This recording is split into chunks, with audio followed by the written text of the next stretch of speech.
Va ora in onda Auto da Fè, un mondo senza testa, una testa senza mondo, un mondo in testa. On est parti samedi dans une grosse voiture, faire tous ensemble un grand pique-nique dans la nature, en emportant des paniers, des bouteilles, des paquets et la radio. Jean-Pierre?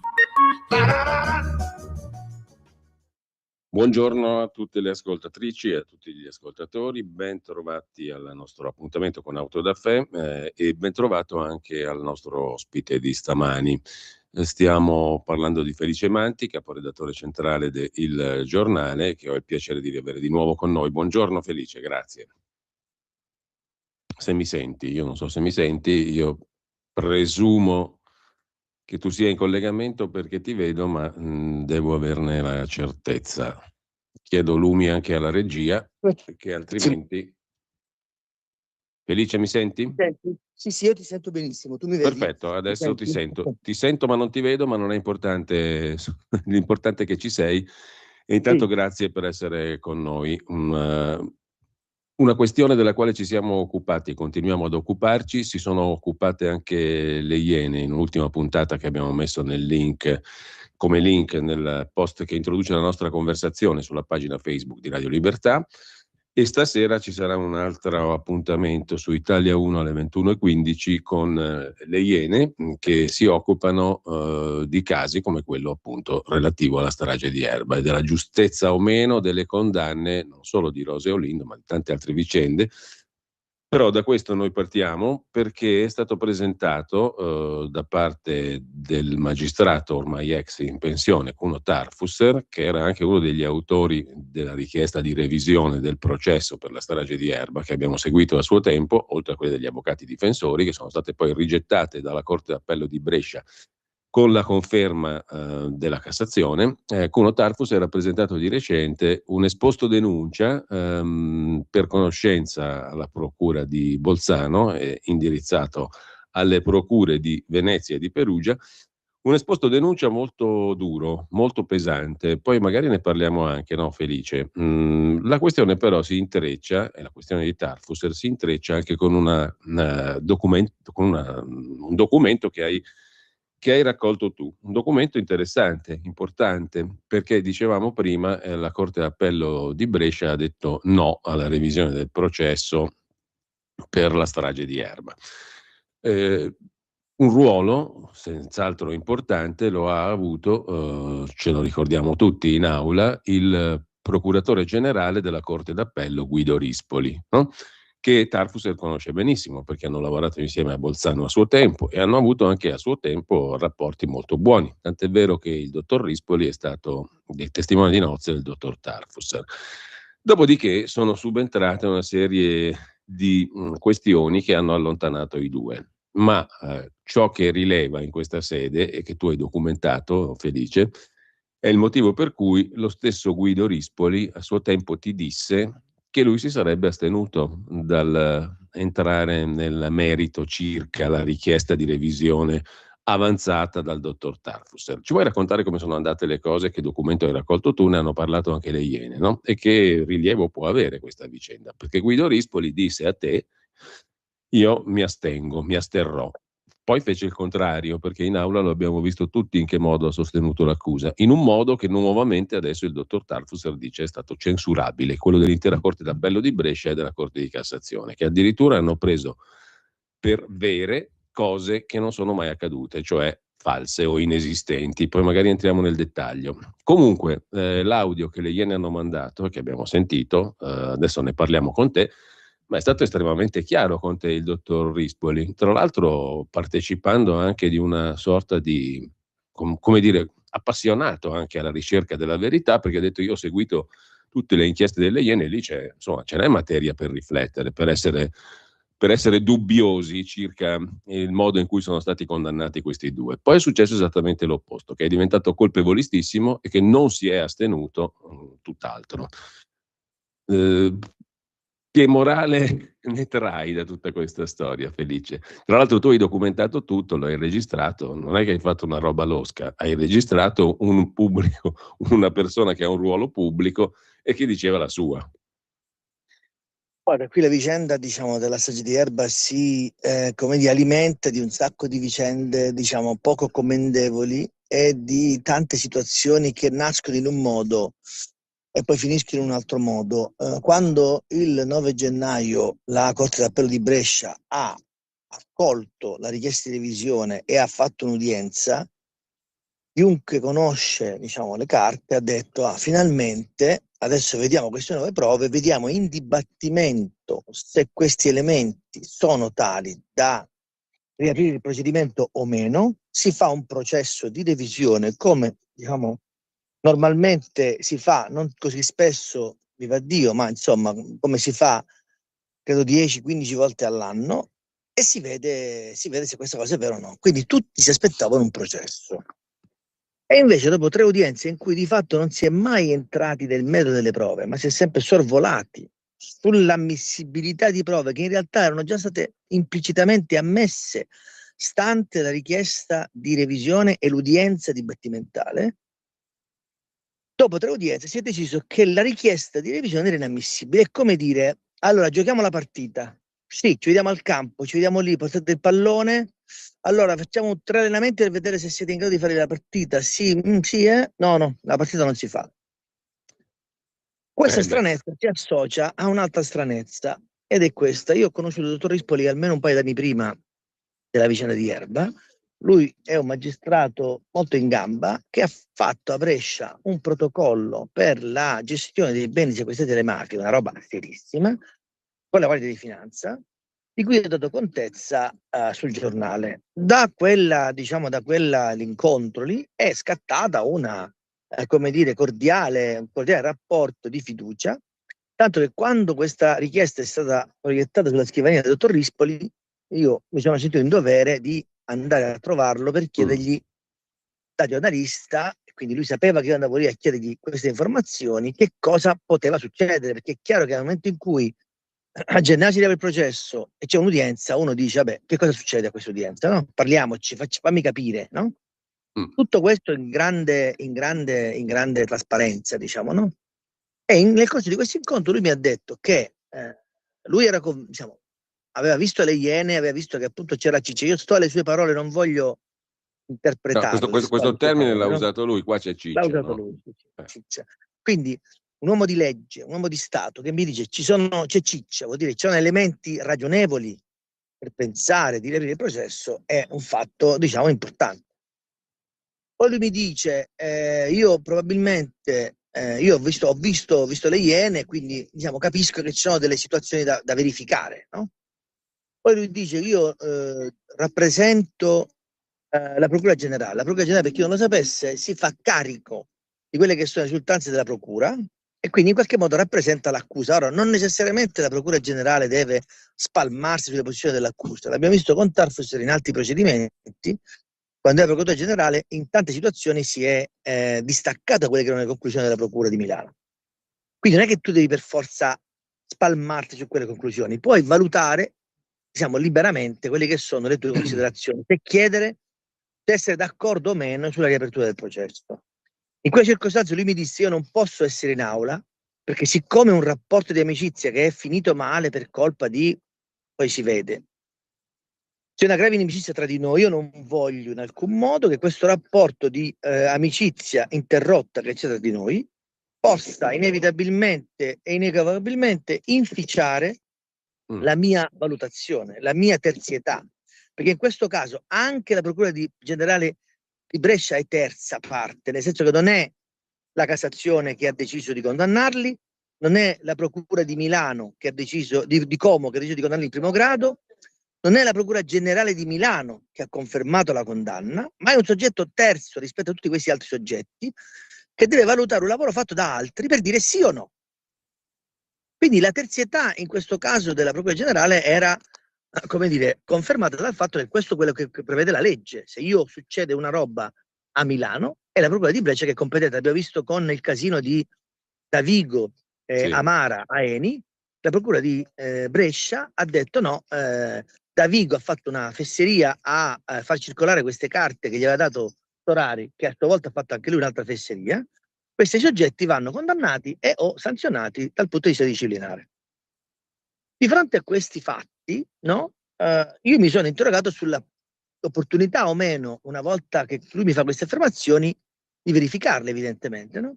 E quindi quando io ho visto Rispoli in aula rappresentare l'accusa, mi sono, come dire, stupito di questo atteggiamento e mi sono chiesto che cosa può essere successo. Solo che un conto è il giornalismo, evidentemente, un conto sono i rapporti che tu hai con delle persone, no? Di cui hai stima.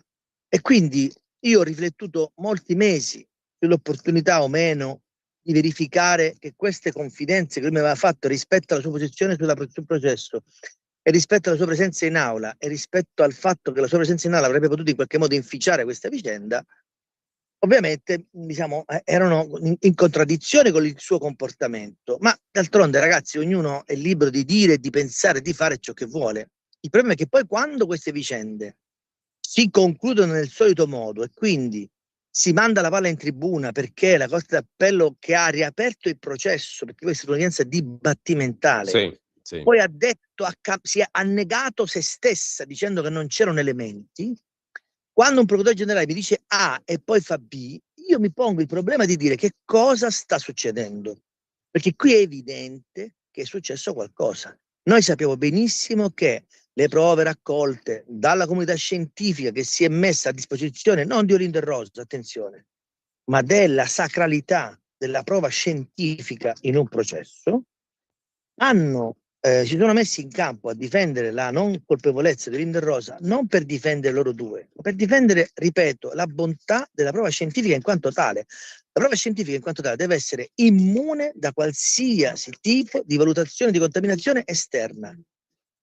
Quando poi la Cassazione e la Corte d'Appello sostengono delle falsità in atto, perché sono falsità, quella di dire che la macchia si vedeva perché c'era il luminol, o altre oscenità che sono state scritte, è chiaro e pacifico che è intervenuto qualcosa per impedire che una verità cristallina come quella che porta alla frontale estraneità di Olindo e Rosa dalla mattanza di Brescia non poteva in alcun modo emergere nel modo in cui stava per emergere, perché è chiaro che la Procura di Brescia, riaprendo il fascicolo, avrebbe rimesso in discussione tutta una serie di valutazioni di prove che avrebbero inchiodato i famosi 26 giudici che fino a quel momento si erano espressi e li avrebbe certamente messi in imbarazzo, non in un processo normale o in un processo nascosto lontano dai riflettori come è successo per Giunchetto, dove altri 26 giudici hanno deciso che Giunchetto era colpevole e Giunchetto colpevole non era, Certo. ma in questo caso parliamo di un processo mediatico in cui purtroppo, come sta succedendo oggi su Carlasco e su altri procedimenti, i colpevoli si trovano in TV e poi intorno a loro si costruisce un'accusa e un'ipotesi accusatoria. Questo giochino deve finire. E se la vicenda di Erba ci ha insegnato qualcosa è che evidentemente i processi si devono fare in aula e non in TV. Quando i processi si fanno in TV, l'aula ne risente e io ti posso dimostrare 100 circostanze in cui ciò che è successo fuori dall'aula del tribunale ha inciso e influenzato ciò che è successo dentro l'aula parlamentare, dentro l'aula dibattimentale. Secondo te il comportamento di Rispoli del tutto difforme, anzi opposto rispetto a quello che aveva comunicato a te, ha a che fare con questo aspetto mediatico?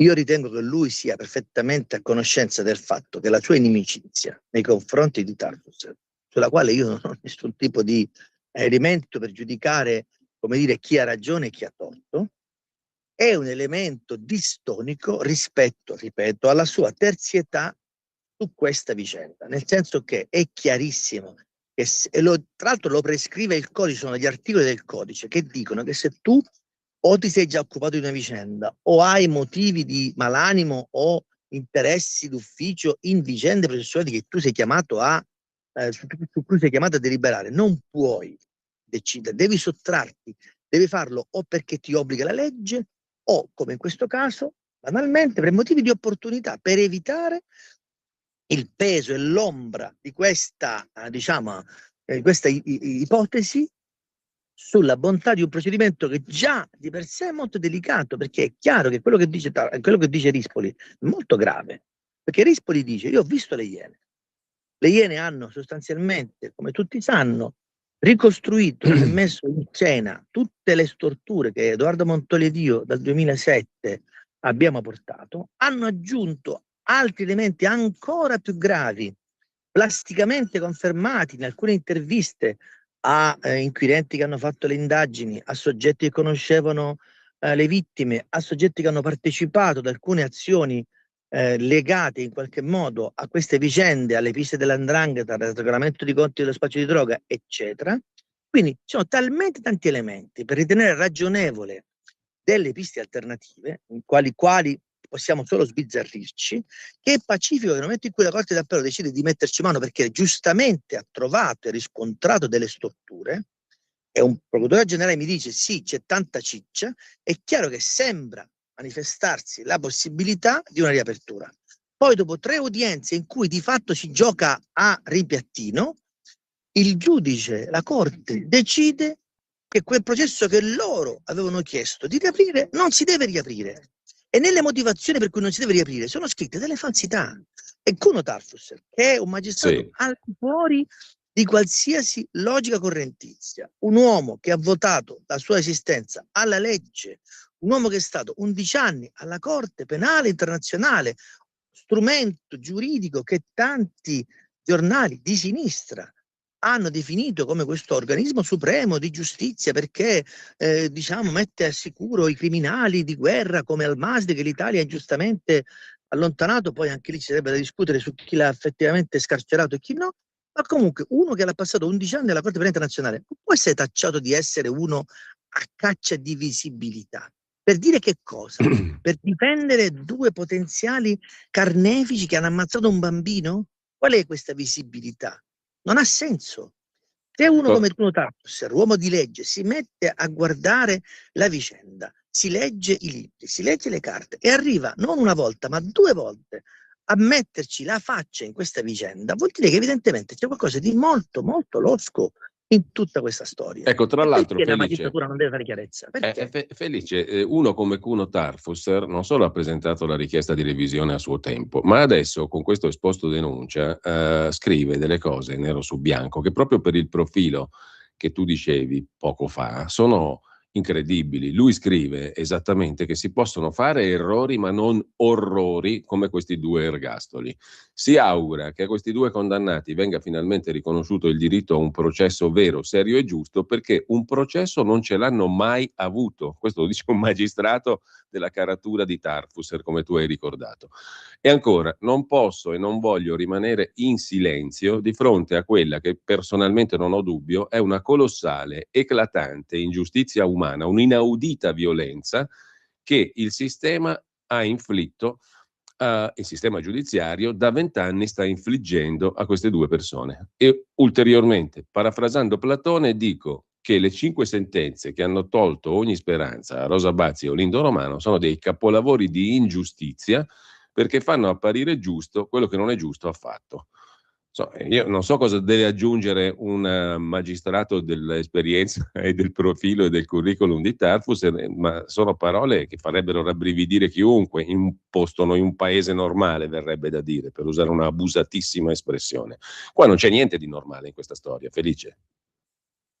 Lo so, purtroppo sin da quando ci siamo imbattuti in questa vicenda ci siamo accorti che c'erano tantissime cose che non tornavano, tantissime. Qui io insisto su questi passaggi che sono importanti. Alla sbarra non ci sono Olindo Romano e Rosa Bazzi. Alla sbarra c'è un sistema giudiziario, il solito, di persone che vengono accusate sulla base di prove, e poi le vediamo un attimino, no? Di aver commesso un fatto. I loro nomi vengono dati in pasto alla stampa. Il dibattito televisivo si alimenta di questa, diciamo, decisione di una parte singola della magistratura che gestisce l'intera macchina giudiziaria, cioè l'accusa. Se ti ricordi, durante quei mesi in cui c'è stato l'arresto e poi il processo, parliamo dal gennaio 2007 al febbraio 2008, non c'è stato nessuno in TV che ha assunto le difese di questi 2. E d'altronde come si fa a difendere 2 soggetti accusati di aver fatto un quadruplo di omicidio? Non c'è stata una voce dissonante rispetto a questo, diciamo, a questa etichetta di mostri che gli è stata appiccicata.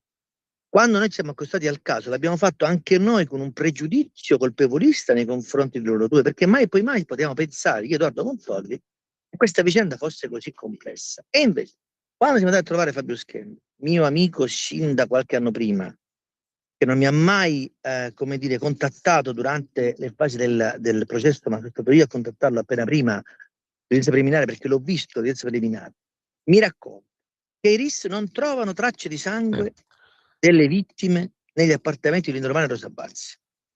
Che l'unica traccia di sangue che c'è è sul battitacco ed è stata repertata, sappiamo tutti benissimo come, in cui, lo dice Tarfus, non lo dico io, la catena di custodia di questa macchia che viene repertata come contaminata e viene valutata come perfetta, no? L'unica prova scientifica.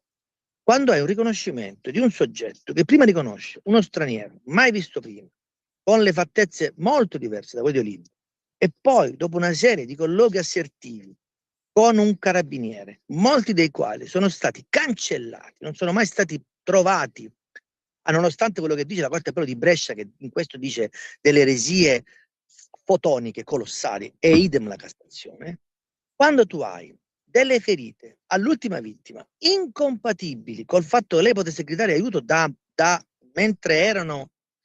mentre i banditi, gli assassini erano andati via, perché ha una ferita che gli lacera la gola, ha una lesione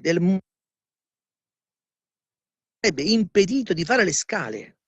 E neanche Chuck Norris con quella ferita poteva fare le scale, neanche Schwarzenegger, neanche Ercole. Quella ferita ti impedisce di muovere la gamba. Quando una comunità scientifica ti sostiene questa roba qua e tu dici già detta, già vista, già sentita, negando l'evidenza, è chiaro che c'è un problema. E il problema è che non si vuole la verità sul processo per la strage di Erba, altrimenti bisognerebbe ammettere che questa grande maggioranza della stampa, le trasmissioni televisive, importanti anchorman che hanno associato questo nome a questa vicenda e che hanno fatto carriera anche grazie a questa vicenda, gli autori di libri, gli investigatori, i familiari delle vittime e altri soggetti, gli inquirenti, i professionisti che hanno aiutato la magistratura ad arrivare a queste determinazioni non ci hanno capito nulla.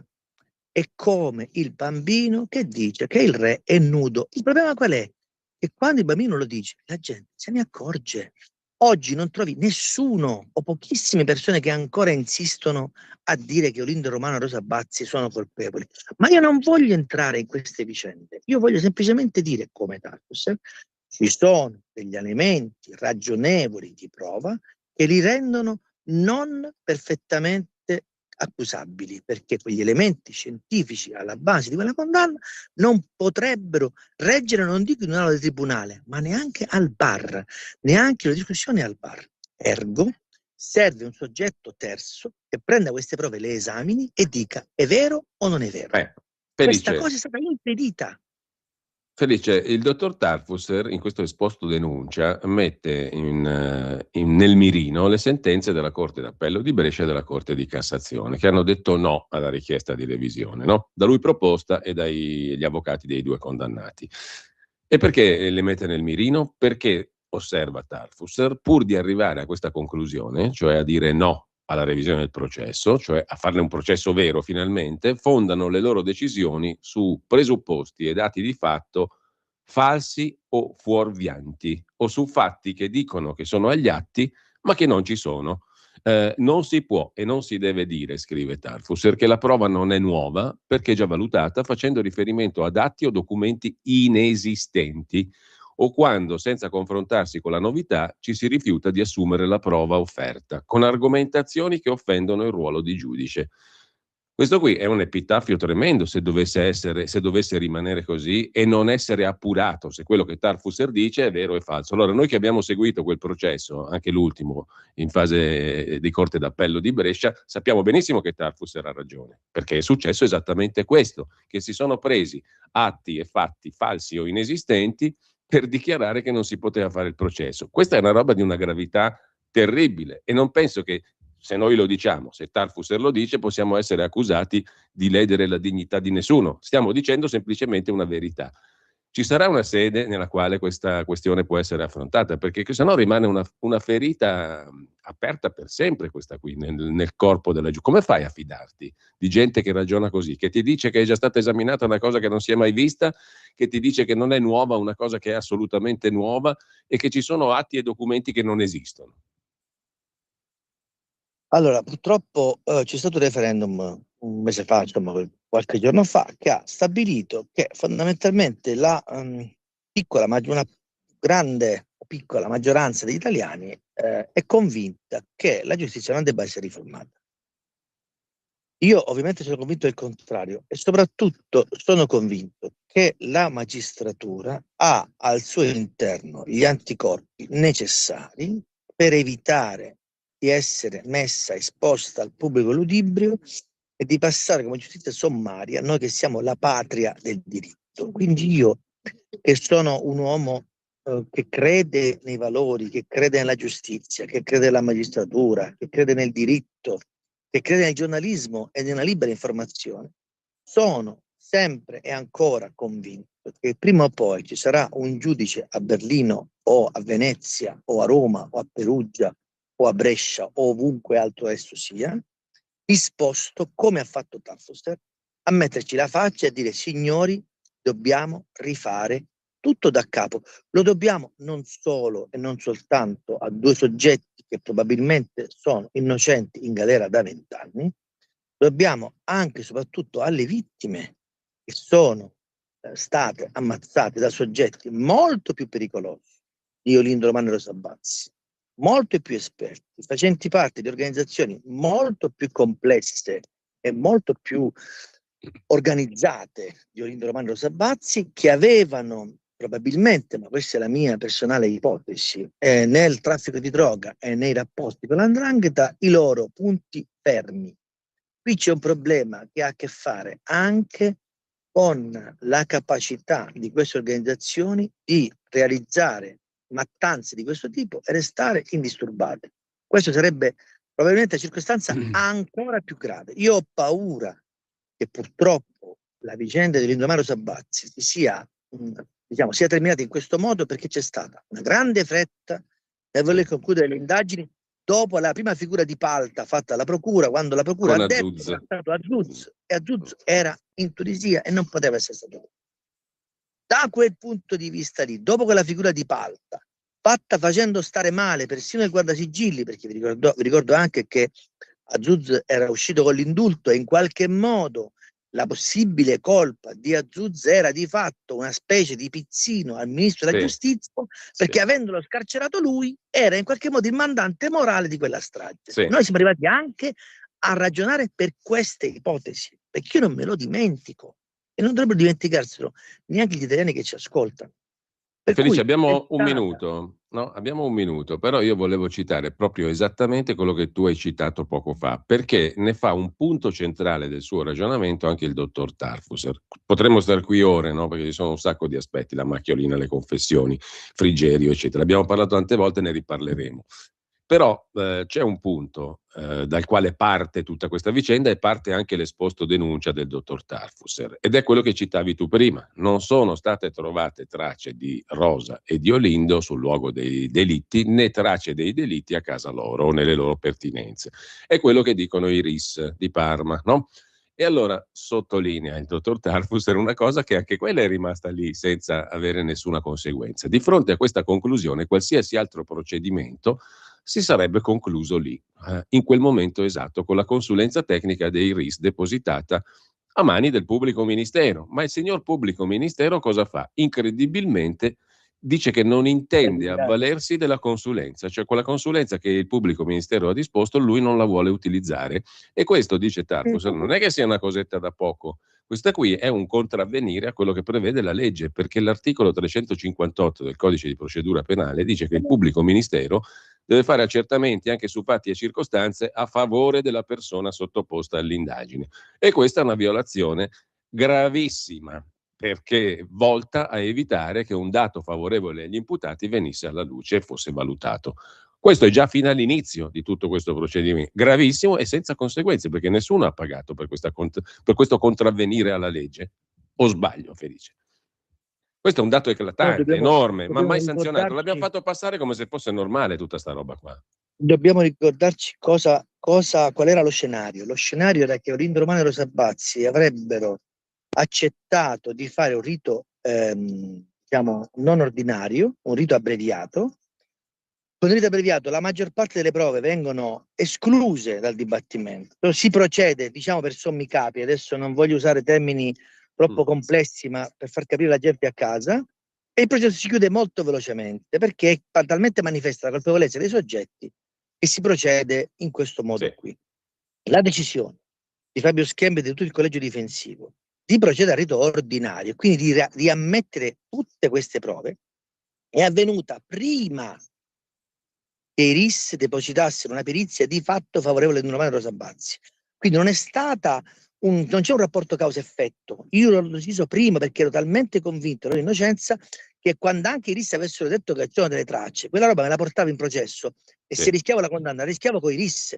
Invece i RIS hanno testimoniato a favore della difesa e questo è un unicum assoluto nel processo tradizionale. I RIS, quelli che risolvevano i casi, erano favorevoli sostanzialmente, non solo favorevoli, erano propensi per la stranità di Olindo Romano e Rosa Bazzi. E vi ricordo che quando i RIS sono andati a testimoniare è successo un casino tramite Panorama che ha messo nei guai il colonnello Garofalo, che poi è stato costretto a lasciare il RIS esattamente il giorno prima che uscisse, che venissero in aula a testimoniare, è uscita un'inchiesta contro i RIS.